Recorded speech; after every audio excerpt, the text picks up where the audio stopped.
plan incliné de Saint-Louis-Artillerie fonctionne très simplement et presque sans énergie. Cet ouvrage fonctionne à l'aide du poids de l'eau et des deux contrepoids que vous voyez en haut de la pente.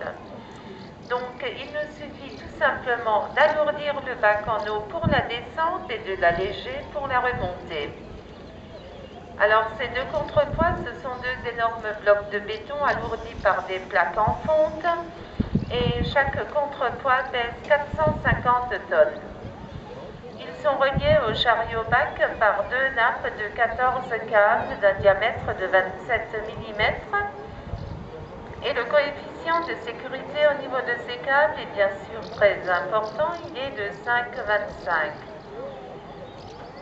Ce qui signifie tout simplement que 4 câbles suffiraient pour la montée ou la descente du bac et que 24 câbles sont en supplément pour la sécurité. Alors comme je vous le disais, nous fonctionnons très simplement pour se faire une petite astuce. Lorsque le bac est placé en haut en amont, il se place toujours automatiquement 20 cm en dessous du niveau du canal. Après l'ouverture des portes, 20 cm d'eau entre dans l'écluse. Ainsi, pour la descente, le bac sera plus lourd que les deux contrepoids et il pèsera 920 tonnes. 4 minutes plus tard, sur le canal aval, c'est l'inverse qui se produit. Le bac se positionne alors toujours automatiquement 20 cm au-dessus du niveau du canal. Après la même opération des portes, les 20 cm d'eau que nous avons pris en haut en amont pour alourdir le bac s'écoulent.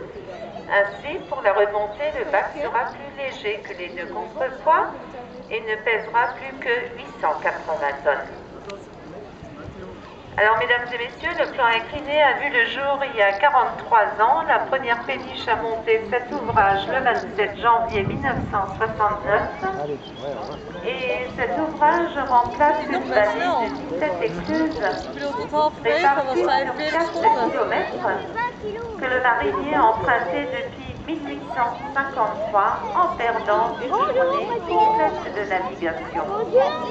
Il fallait aux mariniers entre 8 à 13 heures de navigation pour parcourir 4 km et franchir ce dénivelé de 44,55 m.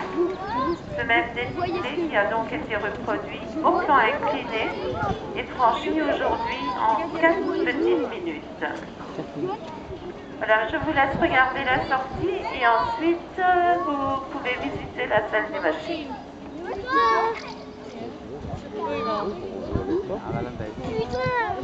Então, qual a quinta?